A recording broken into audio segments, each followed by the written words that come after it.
Salut à tous et à tous les amis, on se retrouve pour la review de Monday Night Raw du 18 septembre 2023. Et donc pour commencer le show, on a donc une petite promo de Cody Rhodes avec Dominic Mysterio également qui l'a interrompu, ce qui nous a mené au premier match de la soirée. Cody Rhodes face à Dirty Dominic Mysterio, donc qui a remporté ce match. La réponse est claire et nette.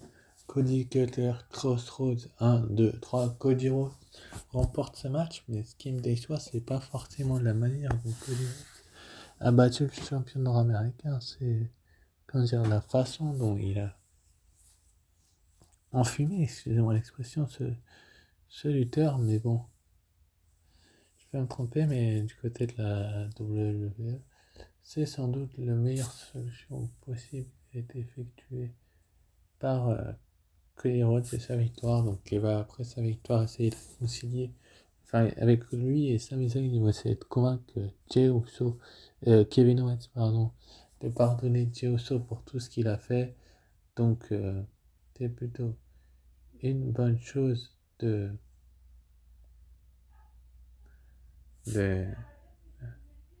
part de la WWE que de faire en sorte que Cody Rhodes soit sur les devants de la scène. Donc c'est quand même bien. Et c'est une bonne chose, finalement, ils vont pas y parvenir. Et on va enchaîner ensuite avec le deuxième combat de jeu, la soirée. Ivar contre Kofi Kingston dans un match qui était pas nul du tout. Donc, il n'a pas été mauvais, mais il n'a pas été bien non plus. Donc, Ivar et Kofi Kingston qui ont livré une bataille que très peu de gens ont appréciée, à vrai dire, c'est peut-être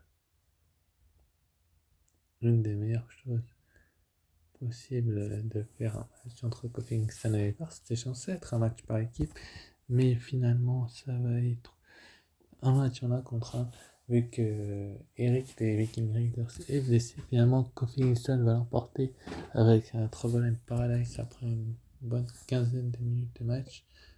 Donc la chose est l'une des meilleures. Donc c'est une des meilleures choses à faire, de faire en sorte de conserver Kofi Kingston, enfin, en tout cas de lui donner un momentum du côté de la WWE. Ensuite, après, donc, on a eu le match entre Nakamura, Shinsuke Nakamura et Ricochet. C'est bien ça, Ricochet, suite à l'attaque subie la semaine dernière. Ricochet, finalement, Shinsuke Nakamura et lui-même se sont retrouvés adversaires en un contre un, même si je pense que c'était pas la meilleure chose de faire en sorte que Ricochet et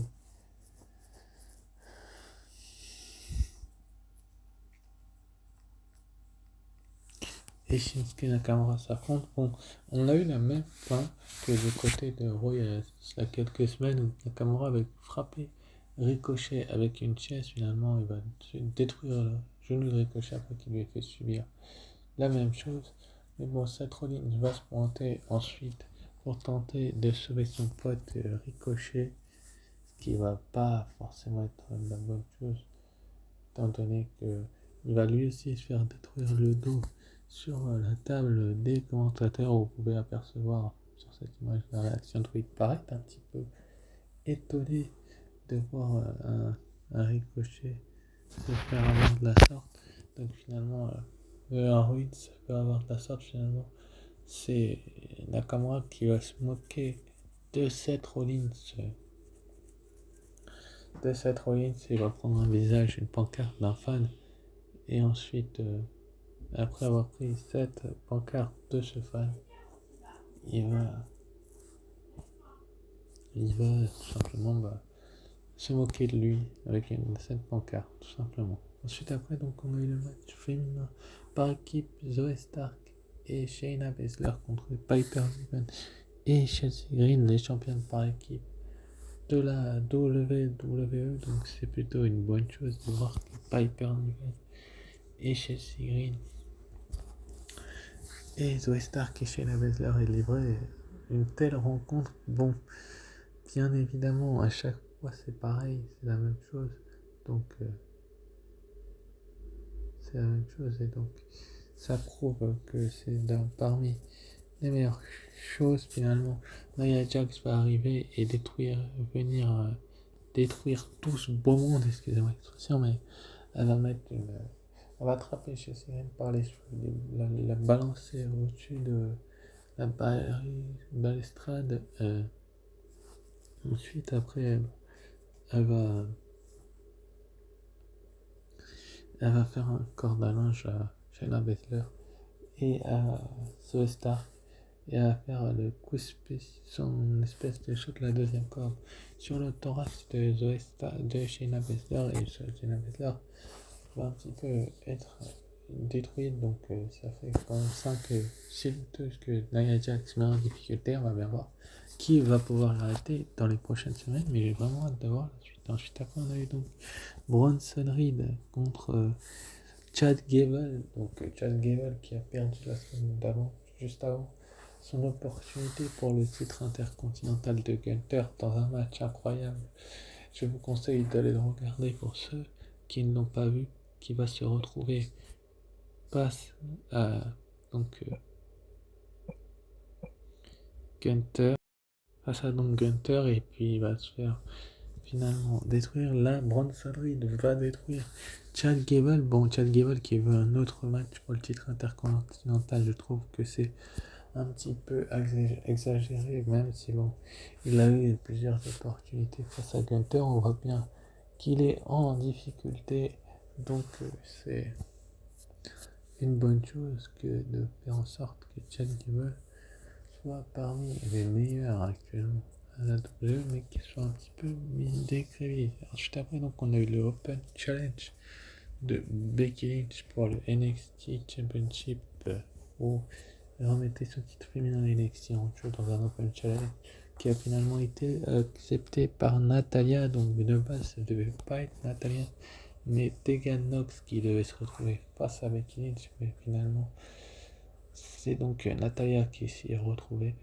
à accepter cet Open Challenge, même si bon, la WWE a fait une des meilleures choses en faisant en sorte que ce soit Natalia qui ait cette chance là et pas n'importe qui d'autre, mais bon, c'est une ancienne lutteuse qui a été récompensée. Le match était plutôt cool finalement, donc Becky Lynch, bien évidemment, va garder le titre de championne de la NXT, ça paraît tout à fait logique, même si bon, il y a eu des petites phrases pipe bomb de Natalia qui étaient assez marrantes. Bah là, on a une Becky Lynch qui gagne par un petit paquet, donc est-ce qu'on va avoir un autre rencontre entre les deux lutteuses? Ce n'est pas improbable, mais il y a un mais, c'est que la WWE sait très bien ce qu'elle fait et que ça peut être une autre chose de faire en sorte que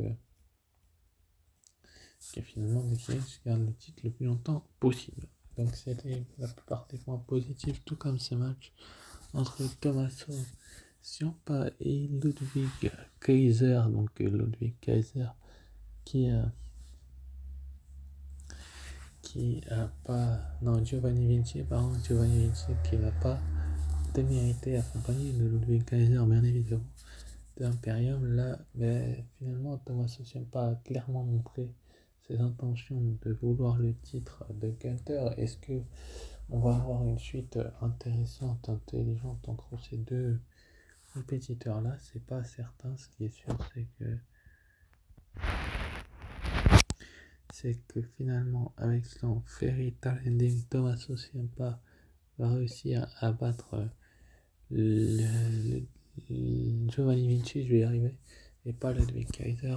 Giovanni Vinci qui va échouer et perdre une deuxième semaine consécutive face à la, la superstar un petit peu montante de ces dernières semaines, Tommaso Ciampa. Donc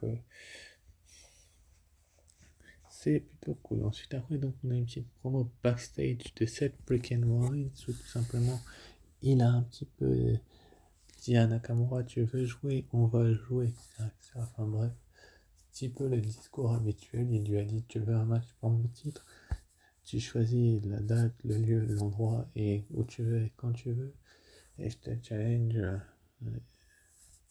et c'est toi qui choisis, quoi. Avec même la stipulation, tu peux choisir. Donc c'est quand même assez intéressant et la vérité peut continuer. Et enfin, dans le main event, donc on a eu Jey Uso face à Drew McIntyre. Donc Drew McIntyre qui est un petit peu une marre de la Bloodline. Jey Uso lui a coûté pas mal d'opportunités face à Roman Reigns par le passé. Donc c'est plutôt une bonne chose que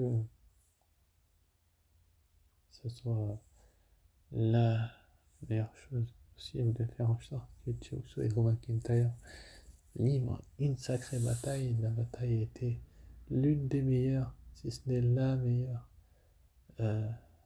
ces dernières semaines. Donc on a vu un Jey Uso qui a quand même fait un petit peu inquiéter par Drew McIntyre. Donc finalement, après l'avoir inquiété, il y a eu victoire de du Scottish Psychopath après une rencontre hors du commun, bien évidemment. Les main events de ces dernières semaines sont assez, comment dire, cool. Finalement, le Claymore Kick de Drew McIntyre, on va y avoir raison de Jey Uso. Ce dernier va ensuite se faire attaquer par le Judgment Day. Bon, on voit un peu trop le Judgment Day ces dernières semaines.